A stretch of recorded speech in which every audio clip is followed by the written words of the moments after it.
Program is a market-driven program, and we need to provide you breadth, but the major breadth should come in from your education at home. It should come in from your first degree. That's where there is a more reason for us to bring in the social dimension in the first degree. The debate in the business school on its curriculum takes place periodically. I think we went through a discussion about 2 years back when we shifted from the quarter to the term system, and we at that time also decided to have more focus on on certain aspects, like more trying to develop a person who can operate in a global environment and things like that. I think this was discussed there, but probably not given the importance that it deserves. I have not heard too many colleagues talk about how their marketing course will address the social dimension, let me put it that way. And when I have presented a course, I have not, explicitly taken a minute or two to talk about, how this course will help people develop a better appreciation of this. So I think in that sense, we have not given it the attention that it deserves. I have a single point agenda at Suleiman Dawood School of Business, Lahore University of Management Sciences. My single point agenda is to bring in the best practices, global best practices over at the university. So I would like to know which top program in the world is doing more than what we are doing in corporate social responsibility, and I would love to bring that back over to the curriculum over here as well. The things that I worry about, especially now we talk about particularly business school, that what we train is we are making heroes of people with money and power, not people with wisdom and so on. So our heroes are, Warren Buffett or you can Bill Gates. Look, people became within one lifetime $50-60 billion, which is more than Pakistan makes in 150 million people make in a year. There's one guy is worth it more than that. And when we almost hero worship these people. We don't hero worship people who have done, we don't even know about people who may have done, good things. It's quite interesting, like on our billboards, not our billboards, but on all our babs, the gates, it's Ya Rabbi Zidni Ilma, right? Oh Allah, oh my Lord, increase me in my knowledge, and that, I think it's from Surah Taha, and it's the prayer of Musa alayhi salam. Well, how is that reflected in our curriculum? It really isn't, right? So again, what we're setting off is normalizing that we don't need Islam in our lives. Sure, we need Islam in terms of praying, so it's being restricted to the mosque. But in terms of, how can we incorporate Islam into different aspects, or how do we weigh alternatives? That is, without Islam, then we'll be left to our whims, caprices, Western value systems, and we'll judge on that. And the problem with judging on that is not that they're wrong because they're Western, is that according to us, they don't have a foundation. They lack sufficient warrants or justifiability. The point is कि इसके बगैर एक कोशिश की गई है कि दीन के बगैर एक एथिक्स बनाई जाए, जिसका कि बड़ा झगड़ा चला था अभी जो डिबेट हुआ था। मगर एग्जैक्टली ये इशू है कि जब आपने दीन निकाल दिया तो फिर एक्चुअली बहुत देर तक गाड़ी चलती रहती है, बिकॉज पीपल हैवंट रियलाइज्ड। आपने पैसे के पीछे गोल्ड हटा दिया, अब आदत से लोग चलते चले जाएंगे, मगर स्लोली इन्फ्लेशन आ जाती है जो कि नहीं आती थी पहले, because people slowly start to realize कि एक आर्टिफिशियल सी चीज़ है, अब तो कोई बात बनी नहीं यहाँ पे। तो आपने मोरालिटी के पीछे से गॉड निकाल दिया, रिस्पॉन्सिबिलिटी के पीछे से गॉड निकाल दिया, तो आप लोग फिर भी शादी कर रहे हैं। मगर अगर अल्लाह नहीं है तो शादी एक रस्म रह गई। शादी में और गैर शादी में क्या फ़र्क रहा? but it cannot be 25% of your curriculum, because then your focus is going to be moving away from, you're not going to be, you're going to be confused in various dimensions, and whenever you are confused, you lose your focus, and the end result is you're unable to. In terms of our curriculum, I think we bring in these issues, but there's a lot more that we could do.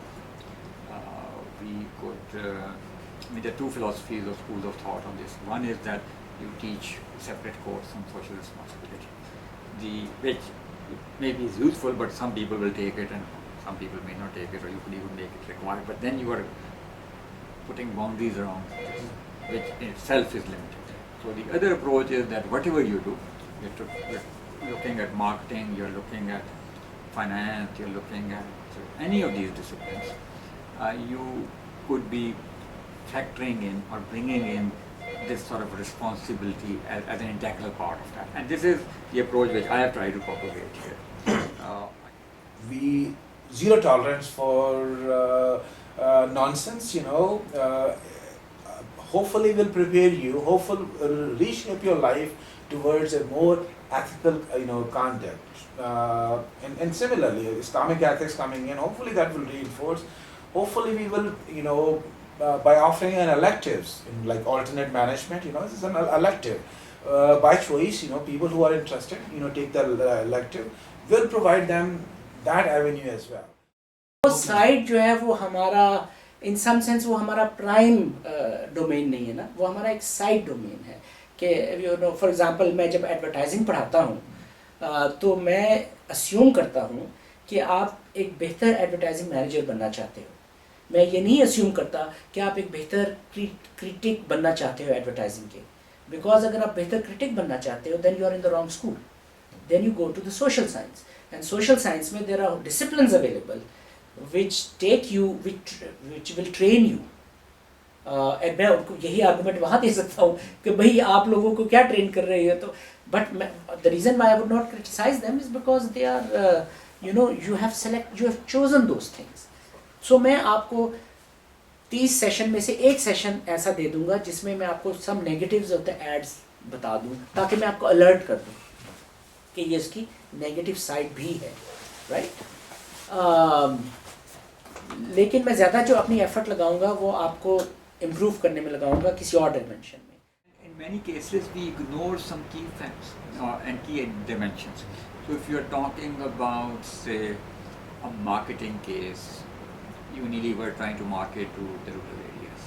Okay, their new smaller value sachet or whatever, right? It's a huge market they're looking.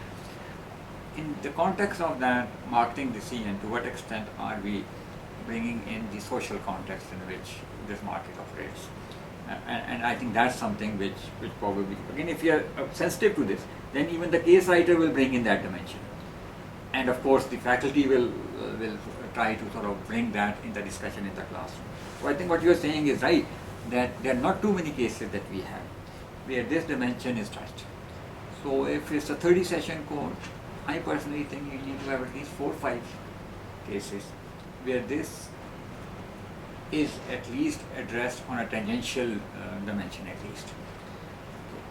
And once you have sensitized the student with this, then the rest the students will do on their own. You see, but the initial exposure is our responsibility. For example, in anthropology, I think that's embedded in the discipline. We discuss ethics a lot. So I think, that the ethics that we are discussing is related, for example, to issues of the impact of our research on the lives of the people who have informed our research. But I think that it helps making the students think in terms of the impact they have, of the responsibility they have in the social worlds. I think some people do this more than others, and there are many subtle ways in which people can do that. You don't need to have a case on it. All that you need to do is to maybe take an opportunity in a case discussion to bring up this issue. And I think personally I feel that that's probably more effective and has a more far-reaching impact than just trying to sort of. I don't think there's a single course on the environment offered anywhere, if I'm not mistaken. I don't think there's a course in environmental economics. There's certainly not a course in the business school on environmental management. I do not think there's any course that directly deals with the state of the environment in the social sciences, and I could be wrong, it could be one course. So the understanding is that what is out of sight is often out of mind. So you don't see it, and you see where the emphasis is being placed in terms of finance, accounting, other such subjects. So you begin to internalize the priority sequence in your mind that, okay, since these subjects are being taught again and again, calculus 1, calculus 2, calculus 3, vectors, matrices, analytical geometry, clearly maths is important. Since we don't see environment, that means if it were important, it would have been placed. It's not, so it's not important. And there's a great fright in the LUMS curriculum in that things are segmented. So while they boast that they provide students with a liberal arts education, I don't think that's quite accurate, because things are compartmentalized. So they will provide you with philosophy and even environmental discussion, which is totally disconnected from the courses in computer science. So you're not going to see how do these things connect, so how do these different parts connect. And because you wouldn't see that, you would not be, as a computer scientist or a computer engineer or a software specialist, we see the consequences of your actions beyond the domain in which the blinders have been set. I personally think that there should be a balanced approach, right? Ethics are very important in terms of teaching students what is right and what is wrong, and what decisions you are making, what effect is going to have on people around you. But I think that in an MBA, till the bachelor's level, maybe I think that it is the responsibility of the faculty to teach students that this is right and this is wrong. But if somebody is 25 years old already, right, to a large extent, I think that the ethics are very well grounded. But I think at this stage, a small guidance is enough to make people realize that yes, there are going to be ethical consequences. But to what extent should it be? I think that it should be balanced, in the sense that if you're saying that I want, if I'm saying that I want Pakistan to progress, right, then that progress would not come from being the most ethical country, but it should be coming from economic progress in an ethical way. So in an MBA school, in a business school, you should teach managers, I think it's a dilemma, but you should teach managers to manage it, right? I'm not saying that, don't make them extremist on either end.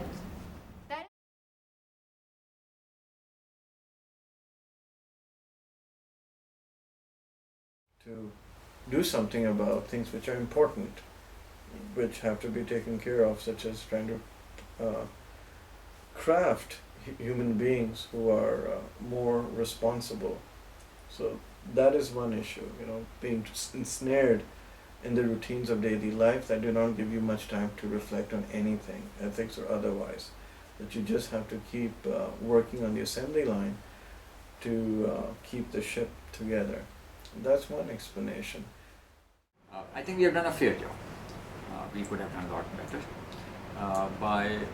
And the reason that I would not give ourselves maybe exceedingly high points in this, that I could see some clear thing that we could have done, that we have talked about. And I think our emphasis on making people experience what life is like in this country has been very weak. Our students do not get exposure to what is it like living in a remote village, in an underprivileged environment. Quite a few people who come to LUMS have never experienced that or even seen that. They have no idea about that. And one of the things that we have discussed, that we need to have something in our program to give people at least a first-hand feel of. Because you can only be socially responsible for something if you understand and relate to it. So that's the first level. I think we have encouraged, but not stopped people. I mean, people have encouraged people, but not required of people to do that. Tried. To some extent we have tried, and partially we have not tried because it's a very difficult thing to do. I mean, most universities that were formed around the world, they were formed to make people ethically better, like Harvard and so on, were not to make the best lawyers and the best doctors. They said, we're going to make these trained, educated people who are the most decent people of the lot, however they define decency. And then they found that when you have problems, even defining decency, and different people have different ideas, and trying to convert people is not an easy job. Convert, not from religious point of view, but just whatever your habits are, to change them at that stage, it's not easy. And most universities gave up that task. So look, forget about it. Not that we don't think it's important, but it's beyond our reach. So let's just focus on, finance guys, teach the best finance you can teach. Your economists, teach the best, make them best economists. History, teach as much as you can. So by making the choices available and so on, they're still trying to achieve a well-rounded, educated, bright, useful human being, but they're no longer trying consciously to create that person.